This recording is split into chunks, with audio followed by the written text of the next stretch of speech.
네, 안녕하세요. 박찬웅의 부동산쇼 부자남 박찬웅입니다. 임대사업자가 거주주택 양도세 비과세를 받는 게 오히려 손해일 때 비과세를 받지 않으려면 어떻게 해야 하는 건지 알아보겠습니다.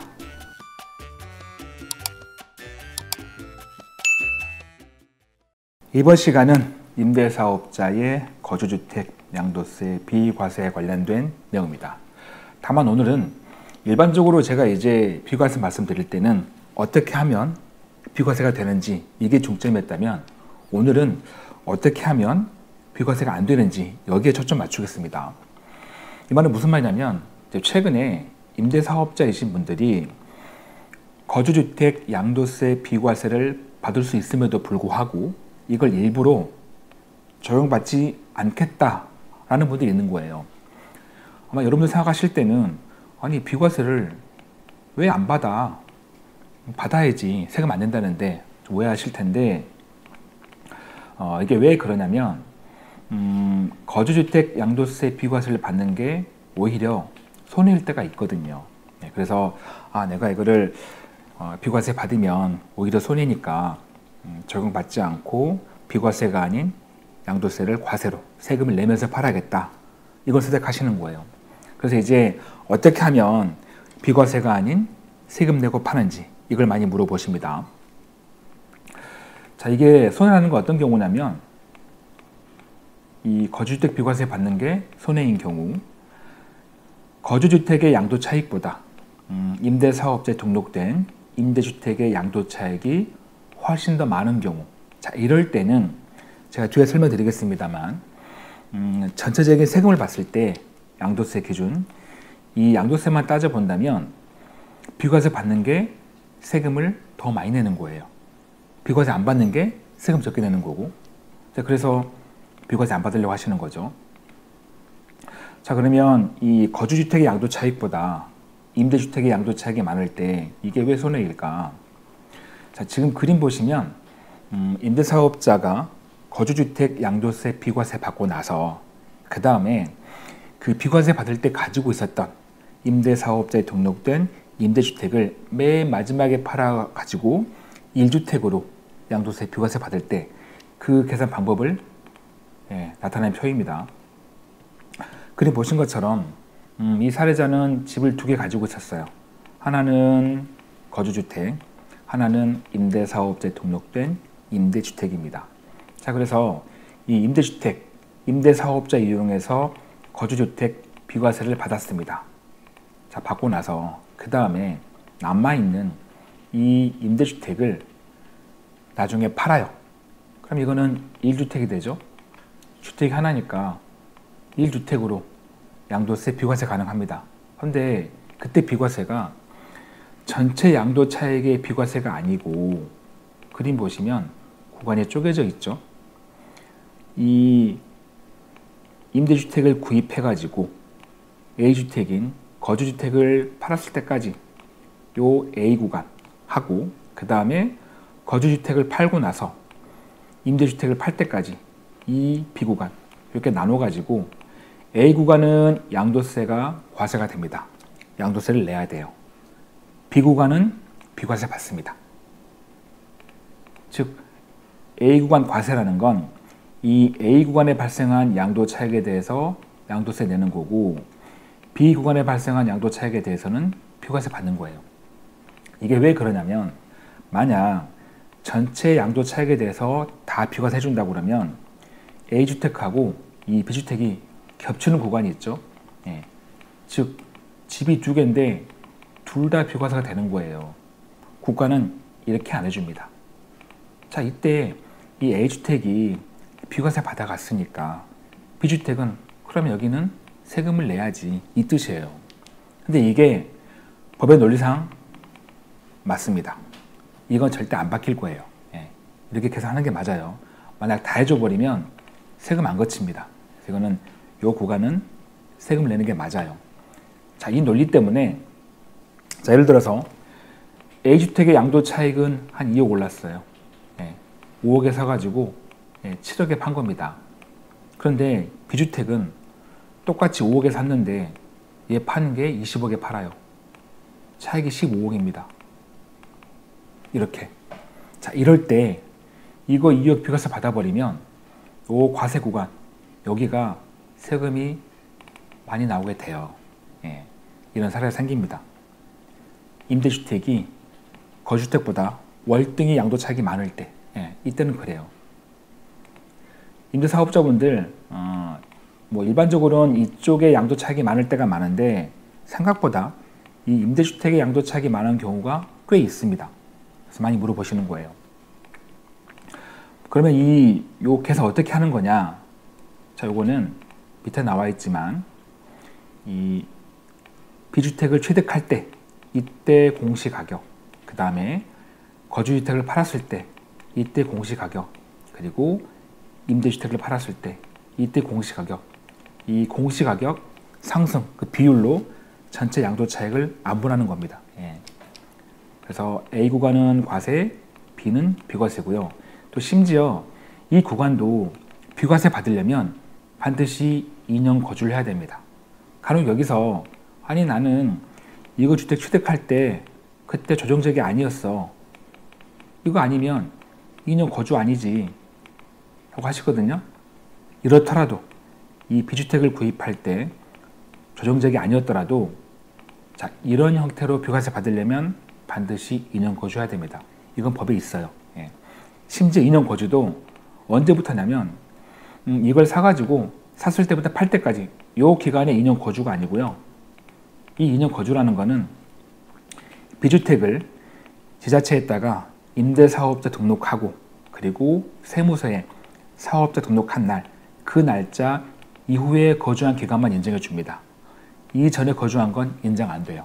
몇 년 거주했든 간에 반드시 임대사업자 등록과 세무서에 사업자 등록한 날, 그 다음에 거주한 기간만 2년 이상이라면 그때 비과세인 거죠. 예.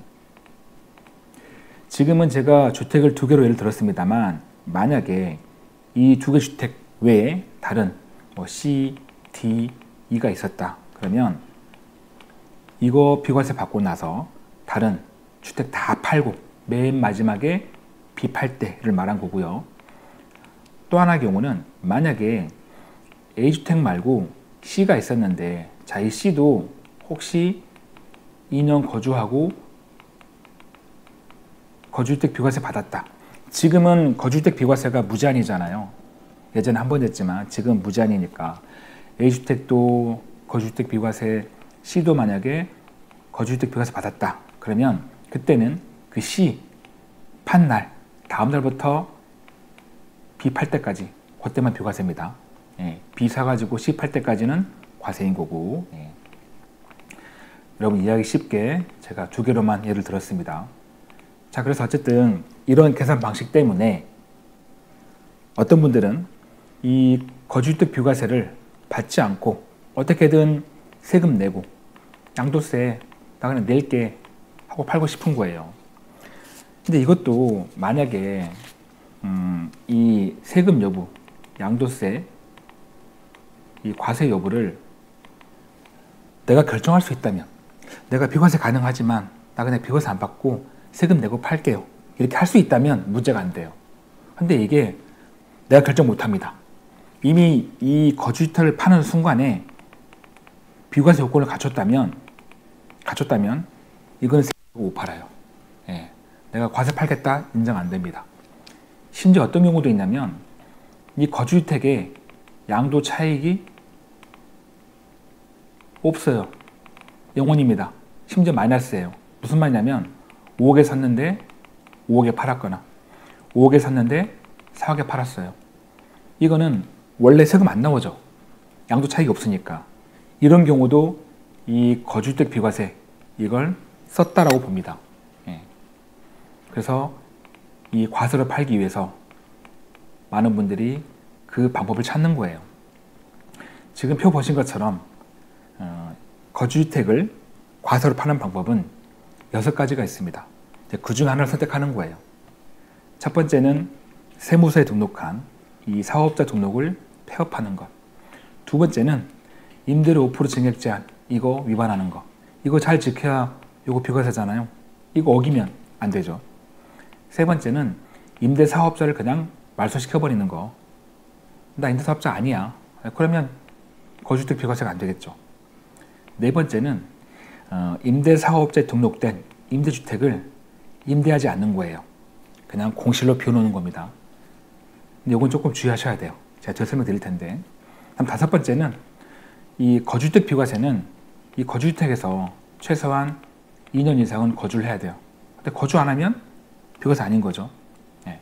그런데 이 비과세 어떻게 하면 세금 낼까요? 이걸 물어보신 분들은 기본적으로 다 2년 거주를 했습니다. 2년 이상. 이거 안 했다고 그러면 고민할 게 없죠. 그 자체가 비과세가 아닌 거니까. 근데 아직 한 1년 정도 거주했다. 그러면 빨리 이사 나오는 거죠. 2년 거주만 하면 비과세 아닌 거니까. 그 다음 여섯 번째는 지금 안 적혀 있잖아요. 6번이. 요건 조금 정말 조심하셔야 돼서 제가 뒤에 설명드릴게요. 그리고 이 6가지 방법이 왜 이렇게 나오는 건지 조금 궁금하실까봐 그 근거를 법으로 보여드릴게요. 현재 시행되고 있는 소득세법 시행령입니다. 제155조 20항에 이제 거주주택 양도세 비과세 받을 수 있는 조항이 담겨 있는데 이제 여기에 이 거주주택 비과세 받으려면 거주주택은 어떤 요건을 갖춰야 되고 임대사업자에 등록된 임대주택은 어떤 요건을 갖춰야 되는지 이게 적혀 있거든요. 자, 1호를 보시면 거주주택의 요건이 있죠. 자, 거주주택 요건은 보유기간 중에 거주기간이 2년 이상일 것. 요게 있고 그리고 이제 이거 비과세 받을 때 임대사업자에 등록된 임대주택 법에서는 직전 거주주택, 보유주택 이렇게 표현하는데 어려운 말입니다만 자, 이런 경우에는 아까 제가 말씀드린 대로 민특법상 임대사업자 등록한 날 그리고 세무서에 사업자 등록한 날 그날 이후의 거주기간만 계산한다 이렇게 적혀 있죠. 그리고 2호를 보시면 장기 임대주택 자 이거는 이 거주주택 팔아가지고 비과세 받을 때 그때 임대사업자에 등록된 임대주택을 말합니다. 이건 세법상 용어예요. 자, 이 장기 임대주택의 요건을 보니까 이게 나와 있네요. 세무서에 사업자 등록을 하고 자, 그 다음에 지자체에 임대사업자 등록을 하고 그리고 임대사업자로서 임대하고 있으며 임대하고 있을 것 그리고 임대료 5% 초과하지 않을 것 자, 이런 것도 있다 보니까 이런 것들을 어기면 거주주택 비과세가 안 된다라는 겁니다. 자, 그래서 이렇게 6가지 방법이 나오게 된 건데요. 여기서 주의하실 게 있거든요. 자, 어떤 거냐면 여러분들이 그냥 쉽게 이 중에 하나 선택해가지고 거주주택을 과세로 팔면 되겠지 라고 생각하시면 안 돼요. 왜냐면 이 1번부터 3번 이 세 가지는 이걸 선택하시게 되면 과태료나 세금을 추징당합니다. 세금 추징은 그동안 임대사업자로서 받았던 세금 혜택 이걸 토해낼 수 있다는 거죠. 물론 어떤 세금 혜택을 받기 위한 최소 의무 임대 기간이 있거든요. 이걸 충족하고 나서 선택한 건지 충족 전인 건지 따져봐야겠지만 어쨌든 세금 추징 대상이라면 이게 추징당해요. 그러면 반드시 내가 얼마큼을 토해냈는지 그 불이익을 확인하시고 결정하셔야 돼요. 단순하게 이거 생각 안 하고 오로지 양도세만 생각해서 내가 거주주택을 과세로 파는 게 이득이야 했는데 요거 선택했더니 세금 추징되네 이걸 더했더니 과세보다 비과세가 이득이야 과세로 파는 게 손해라면 그럼 비과세 받아야겠죠. 그래서 이거를 꼭 확인하셔야 됩니다. 세금 추징이 생각보다 무서울 수 있어요. 세금 중에서 가장 무서운 건 거주주택 비과세인데 아직 안 받았을 거니까 그럼 그 다음은 종부세예요. 그동안 합산배제 받아가지고 종부세 안 냈는데 이거 선택해서 만약에 합산해서 세금 나온다면 이게 꽤 클 수 있거든요.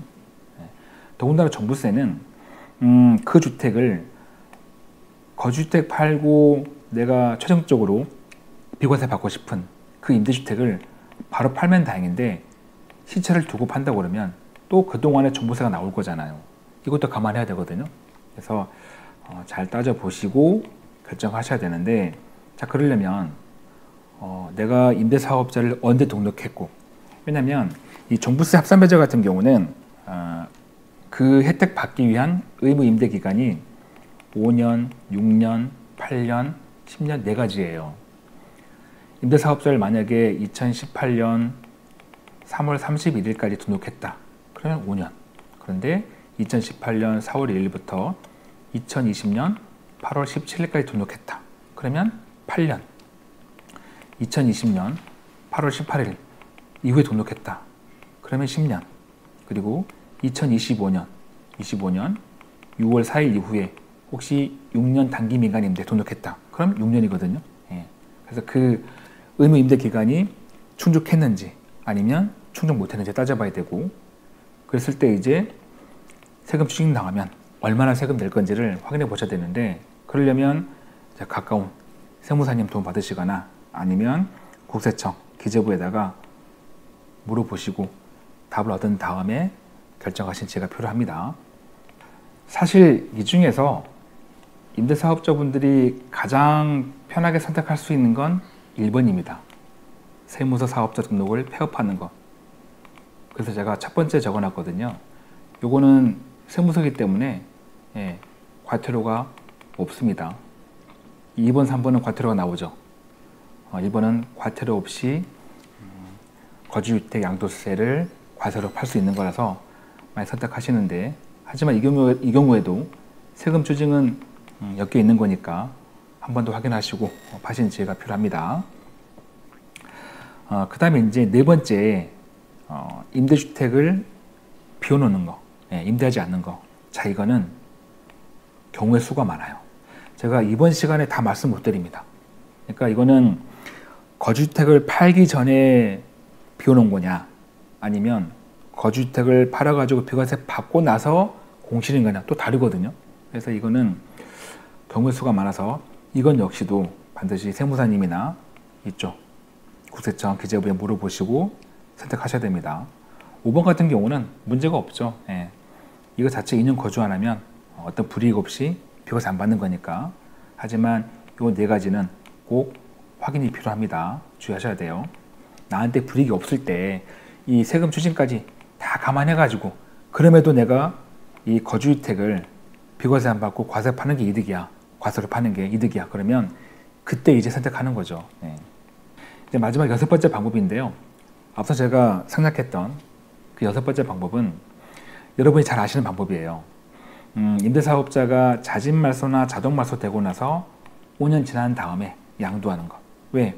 5년 내에 팔면 비과세니까 5년 지나고 팔아야 과세일 거잖아요. 요건데, 자, 이때에도 조심하실 게 뭐냐면, 만약에 자진말소나 자동말소 된 거, 그 해당 임대주택을 팔지 않고 가지고 있다면 괜찮아요.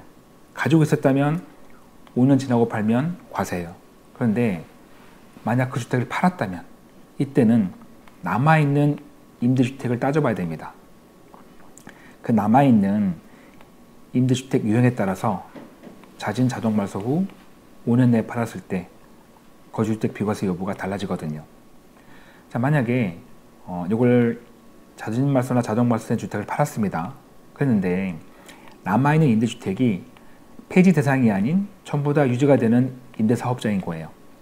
뭐 B아파트 8년 또는 10년 장기 일반 민간임대, 아니면 6년 단기 민간임대, 이런 것만 남아있다면, 자, 그러면 자진말소나 자동말소 이후 5년 지나서 거주주택을 팔아도 이 남아있는 임대주택을 이용해서 거주주택 양도세 비과세가 가능해집니다. 그래서 조심하셔야 돼요.